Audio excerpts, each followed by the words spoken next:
Hello everyone, welcome to it chemistry 180। আজকে আমাদের topic class 9 সিবিএসসির ফার্স্ট চ্যাপ্টার অফ সায়েন্স। সেটা কি আছে? সেটা আছে আমাদের ম্যাটার ইন আওয়ার সারাউন্ডিংস।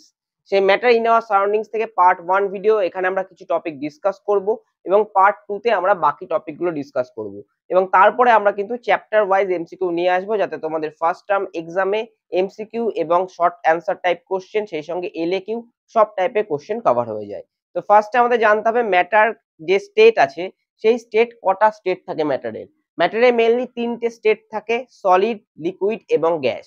দেখো আমি এখানে তিনটে এক্সাম্পল নিয়েছি: আয়রন, মিল্ক, এয়ার। আয়রন হচ্ছে সলিড, মিল্ক হচ্ছে লিকুইড, এয়ার হচ্ছে গ্যাস। এবার এখানে আমাদের সলিড, লিকুইড আর গ্যাসের মধ্যে ডিফারেন্স পড়তে হবে। ছবির মধ্যে দেখো আমি ডিফারেন্স বুঝিয়ে দিয়েছি। এখানে দেখো আয়রনের পার্টিকেলস গুলো খুব কাছাকাছি আছে, এখানে দেখো মিল্কের পার্টিকেলস গুলো একটু দূরে আছে, এয়ারের পার্টিকেলস গুলো আরো দূরে আছে। সুতরাং আমরা এটা বুঝতেই পারছি যে সলিডের ক্ষেত্রে কি হয়, পার্টিকেলস গুলো খুব কাছাকাছি থাকে, লিকুইডের ক্ষেত্রে একটু দূরে থাকে, আর আমাদের যে গ্যাস সেখানে আরো দূরে থাকে। তাই ডিফারেন্স যখন আসবে সেখানে আমরা ফার্স্টে যেটা পড়বো, একদম ফার্স্ট পয়েন্ট আমরা দেখতে পাচ্ছি definite volume and definite shape.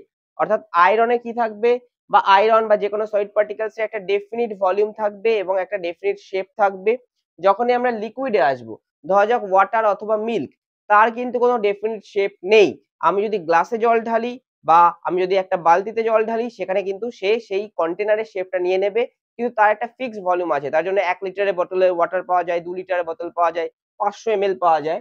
তো ডেফিনিট একটা ভলিউম আছে কিন্তু কোনো শেপ নেই। তার জন্য এখানে লিখেছি দেখো, no definite shape, obtain the shape of the container in which they are kept. অর্থাৎ যে কন্টেনারে আমরা রাখি সেই কন্টেনারের শেপটা নিয়ে নেয়। যেমন গ্লাসের জলটাকে যদি আমরা কোনো বালতিতে ঢালি, তাহলে সেক্ষেত্রে কিন্তু সে গ্লাসের শেপটার থেকে পরে বালতির শেপটা নিয়ে নেবে। আর গ্যাসের ক্ষেত্রে কি আছে? গ্যাসের ক্ষেত্রে তো আমাদের শেপও নেই, ভলিউমও নেই। মানে আমি যে গ্যাসটুকু একটা কন্টেনারে রেখেছি, সেই গ্যাসটা যদি একটা রুমে ছেড়ে দিই, তাহলে সেই গ্যাস পার্টিকেলস গুলো গোটা রুম জুড়ে থাকবে। তাহলে সেই গ্যাসের শেপটা হয়ে যাবে সেই রুমের শেপ, এবং গ্যাসের ভলিউম হয়ে যাবে গোটা রুমের ভলিউম। তাহলে এই হচ্ছে first difference, shape and volume. 2 নম্বর কি বলেছে? Particles attract each other strongly. এখানে কি হবে, এদের মধ্যে যে পার্টিকেলস গুলো আছে তাদের মধ্যে ফোর্স অফ অ্যাট্রাকশন খুব হাই, তারা একে অপরকে খুব অ্যাট্রাক্ট করবে। অ্যাট্রাক্ট করলে কি হবে, তারা কাছাকাছি আসবে, তাহলে কি তাদের মধ্যে স্পেসটা কি হবে, লিটিল হবে। এই পয়েন্টটার কারণ, আর এই পয়েন্টটা হচ্ছে তার আমাদের হচ্ছে ফলাফল, অর্থাৎ আমাদের হচ্ছে রিজন এটা, এবং এটা হচ্ছে অ্যাসারশন। অর্থাৎ তাদের মধ্যে লিটিল স্পেস কেন থাকে? কারণ তাদের মধ্যে ফোর্স অফ অ্যাট্রাকশন খুব হাই হয়। যখনই লিকুইডে চলে যায় তখন কি অ্যাট্রাকশনটা কমে যাচ্ছে, তার জন্য কি হবে, স্পেসটা বেড়ে যাবে। অ্যাট্রাকশন করলে কাছে আসবে, অ্যাট্রাকশন কমে গেলে কি হবে, দূরে চলে যাবে। এই ক্ষেত্রে কি হবে, ফোর্স অফ অ্যাট্রাকশন লিস্ট, তাহলে কি হবে, ডিসটেন্স কি হবে, হাইয়েস্ট। দেখো পরের 3 নম্বর পয়েন্ট একই রকম ভাবে লিখেছি। অ্যাট্রাকশনটা হাইয়েস্ট মানে কি, আমাদের ডিসটেন্সটা কি, লিস্ট। তাহলে লিটল স্পেস, যেহেতু অ্যাট্রাকশন কি স্ট্রং, এখানে কি আছে, অ্যাট্রাকশন কি কমে গেছে, তাহলে স্পেস কি বেড়ে গেছে। এখানে দেখো অ্যাট্রাকশন কি লিস্ট, তাহলে স্পেস কি সব থেকে large. Next, these are incompressible, অর্থাৎ একে কম্প্রেস করা যায় না। আমি যদি গ্যাস পার্টিকেল বা লিকুইডকে দেখি, স্লাইট এক্সটেন্টে কম্প্রেস করা যায়। ধরা যাক একটা গ্যাস আছে, সেই গ্যাসটাকে কম্প্রেস করে তার যেহেতু মাঝখানে পার্টিকেলস গুলো মাঝে অনেকটা কি আছে, ফাঁকা স্পেস আছে, তাহলে কি হবে, তাকে কম্প্রেস করা যাবে, অর্থাৎ তার পার্টিকেলস গুলো কাছাকাছি আনা সম্ভব হবে।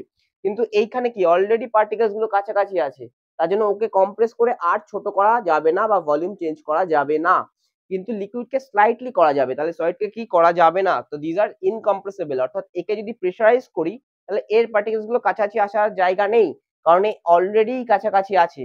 গ্যাসের ক্ষেত্রে দেখো কি আছে, এখানে যে স্পেস গুলো আছে, আমি যখন কম্প্রেস করব তখন কি হবে, এরা কাছাকাছি চলে আসলে এই স্পেস গুলো অকুপাই করে ফেলবে। তাহলে গ্যাসকে কি করা যাবে, কম্প্রেস করা যাবে।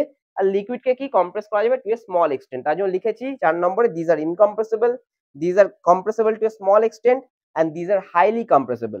আর কি, এখানে যেহেতু ফোর্স অফ অ্যাট্রাকশন খুব হাই, তাহলে এরা কি সহজে মুভ করতে পারবে না, কারণ একে অপরকে টেনে রাখবে। So this particles can not move freely. আর এখানে কি পার্টিকেলস একটু অ্যাট্রাকশন কমে গেছে, তাহলে ফ্রিলি মুভ করতে পারবে। আর এখানে কি অ্যাট্রাকশন খুবই কম, তার জন্য দেখো কি আছে, এরা কন্টিনিউয়াস র্যান্ডম মোশনে আছে। এই পাঁচটা কিন্তু খুবই important difference between solid, liquid and gas. যদি এলএকিউ টাইপের কোশ্চেন দেয় বা শর্ট আনসার টাইপ কোশ্চেন দেয়, দুটো বা তিনটে ডিফারেন্স দেয়, সেক্ষেত্রে তোমরা কিন্তু এই পয়েন্টগুলো লিখে আসতে পারো। আমি আবারও বলছি, চ্যাপ্টার শেষে কিন্তু আমাদের এমসিকিউ আসবে, তাই তোমরা গোটা চ্যাপ্টারটা ফলো করো, যেখানে তোমাদের কনসেপ্ট বিল্ডিং হবে এবং তারপরে তোমরা সহজেই আমার সঙ্গে এমসিকিউ গুলো সলভ করতে পারবে। তো এর পরের একটা টপিক এই চ্যাপ্টার থেকে আমরা দেখে নেব। তো এই চ্যাপ্টারের পরের যে মোস্ট ইম্পর্টেন্ট টপিক, সেটা হচ্ছে এভাপোরেশন। দেখো এই টপিক থেকে কিন্তু কোশ্চেন আসবেই। ফার্স্টে আমরা জানবো ইভাপোরেশন কাকে বলে, সেটা কিভাবে হয় এবং সেটা কোন কোন ফ্যাক্টরের উপর ডিপেন্ড করে।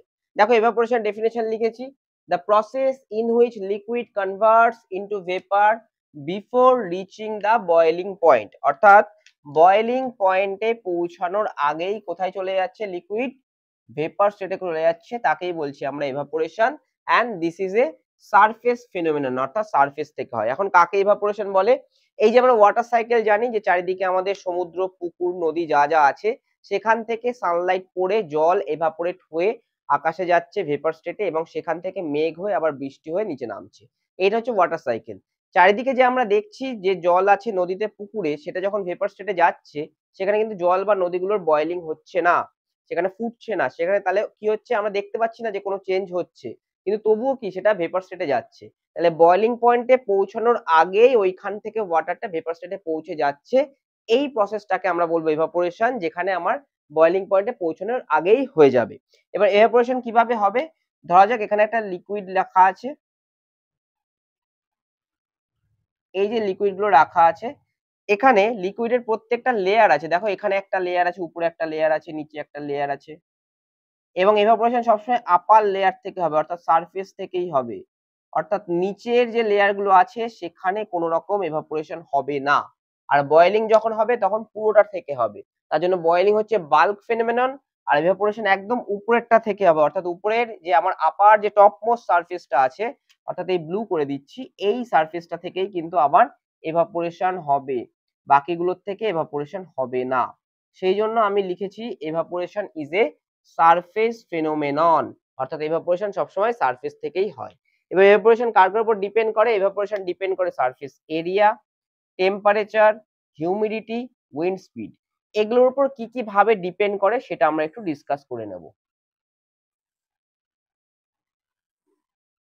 দেখো সারফেস এরিয়া, সারফেস এরিয়া যদি বেড়ে যায় তাহলে ইভাপোরেশন বেড়ে যাবে, কারণ সারফেস এরিয়া বেড়ে যাচ্ছে মানে কি, মোর নাম্বার অফ মলিকুলস অ্যাভেলেবেল, বেশি মলিকুল অফ লিকুইড বা ওয়াটার অ্যাভেলেবেল টু এভাপোরেট, তাহলে ইভাপোরেশন বেড়ে যাচ্ছে। এর একটা প্রপার এক্সাম্পল যদি দেখি, আমরা যখন জামা কাপড় শুকাতে দিই ধোয়ার পরে, তখন যদি জামা কাপড়টাকে দলা করে রাখি তাহলে সেটা কিন্তু সহজে শুকাবে না, যদি মেলে দিই তাহলে শুকাবে। মেলে দিলাম মানে কি, সারফেস এরিয়া বেড়ে গেল, তাহলে more number of water molecules evaporate করার জন্য অ্যাভেলেবেল, তাহলে কি হবে, ইভাপোরেশন বেড়ে যাবে। তাহলে আমরা বলতে পারি if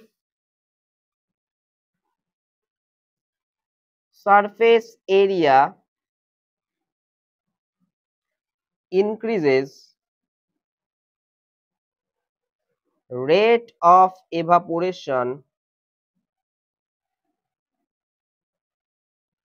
increases.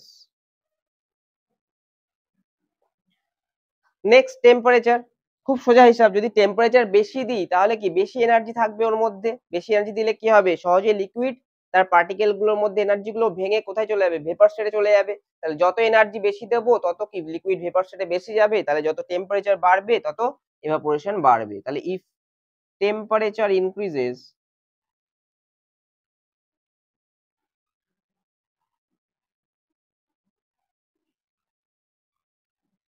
rate of evaporation increases. Now humidity, what is humidity? আমাদের চারিদিকে অ্যাটমসফিয়ার আছে, সেখানে কি আছে, ওয়াটার ভেপার আছে, তাহলে সেই ওয়াটার ভেপারের যে অ্যামাউন্ট সেটাকে বলছি আমরা হিউমিডিটি। তাহলে হিউমিডিটি ডেফিনেশন যদি আগে লিখি, the amount of water content বা অ্যামাউন্ট অফ ওয়াটার ভেপার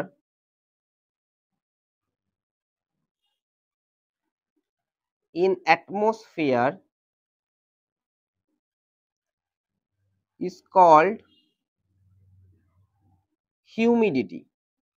অর্থাৎ আমাদের অ্যাটমসফিয়ারে যে ওয়াটার কন্টেন্ট বা ওয়াটার ভেপারে কন্টেন্ট আছে সেটাকে বলছি হিউমিডিটি। এবার অ্যাটমসফিয়ারে কি আছে, একটা এবিলিটি আছে to contain a certain amount of water, অর্থাৎ তার বেশি ওয়াটার ভেপার সে কন্টেইন করতে পারবে না। যদি অ্যাটমসফিয়ারে ওয়াটার ভেপারে অ্যামাউন্ট বেশি থাকে, অর্থাৎ হিউমিডিটি যদি বেশি থাকে, তাহলে আমাদের কি জামা কাপড় থেকে বা জল থেকে আমার জামা কাপড় থেকে যে এভাপোরেট হয়ে জলটা উপরে যাবে সেটা নেওয়ার টেন্ডেন্সি কমে যাবে, কারণ অ্যাটমসফিয়ারে অলরেডি ওয়াটার ভেপার বেশি আছে। এভাপোরেট হয়ে কোথায় যাবে, এভাপোরেট হয়ে অ্যাটমসফিয়ারে যাবে, সেই অ্যাটমসফিয়ারেই যদি ওয়াটার ভেপার বেশি থাকে তাহলে এখান থেকে কি হবে, ওয়াটার বেশি যেতে চাইবে না বা অ্যাটমসফিয়ার বেশি নিতে চাইবে না। তাহলে হিউমিডিটি বাড়লে কি হবে, অ্যাটমসফিয়ারে ওয়াটার কন্টেন্ট বেশি আছে, তাহলে ইভাপোরেশন কি হবে, কমে যাবে। তাহলে ইফ হিউমিডিটি ইনক্রিজেস,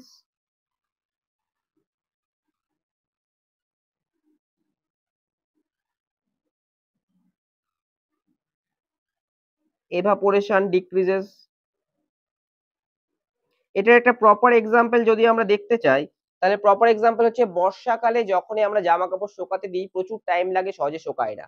কারণ বর্ষাকালে কি থাকে, বর্ষাকালে হিউমিড ওয়েদার থাকে, হিউমিডিটি অনেক বেশি, তাহলে অ্যাটমসফিয়ারে ওয়াটার কন্টেন্ট অনেক বেশি, তাই জামা কাপড় থেকে জল টেনে নেওয়ার ক্ষমতা অ্যাটমসফিয়ারে আর নেই, কারণ ওর মধ্যে অলরেডি ওয়াটার বেশি আছে। তার জন্য কি হবে, রেট অফ ইভাপোরেশন অলরেডি কমে যাবে, তাহলে জামা কাপড় সহজে শুকাতে চাইবে না। উইন্ড স্পিড, খুব সোজা ব্যাপার, উইন্ড স্পিড যদি বেড়ে যায় তাহলে কি হবে, ওয়াটার মলিকুলস গুলোকে দূরে ঠেলে নিয়ে যাওয়ার ক্ষমতা বেড়ে যাবে, তাহলে ইভাপোরেশন কি হবে, বেড়ে যাবে। তাহলে ইফ উইন্ড স্পিড ইনক্রিজেস,